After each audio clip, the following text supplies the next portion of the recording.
Hello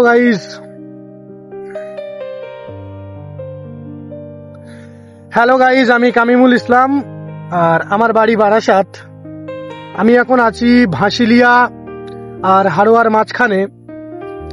আমার পেছন দিকটা দেখতে পাচ্ছেন, এটা হচ্ছে ভাসিলিয়া স্টেশনের দিক, আর আপনারা এই দিকটা দেখতে পারেন, এটা হচ্ছে হারোয়ার দিকে যাচ্ছে।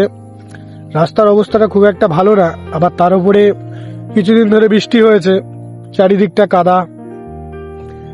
আর এখন এই মাঝখানে দাঁড়িয়ে আছি, জায়গাটা বেশ সুন্দর লেগেছে আমার দেখতে। দুধারে মাঠ আছে, ফাঁকা জায়গা, এখানে একটু দাঁড়ালাম।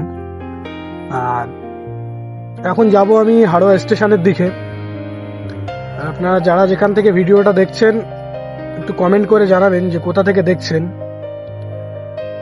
আর আমার পরবর্তী ভিডিও দেখার জন্য চ্যানেলটিকে ফলো করে রাখতে পারেন, লাইক শেয়ার করে দেবেন।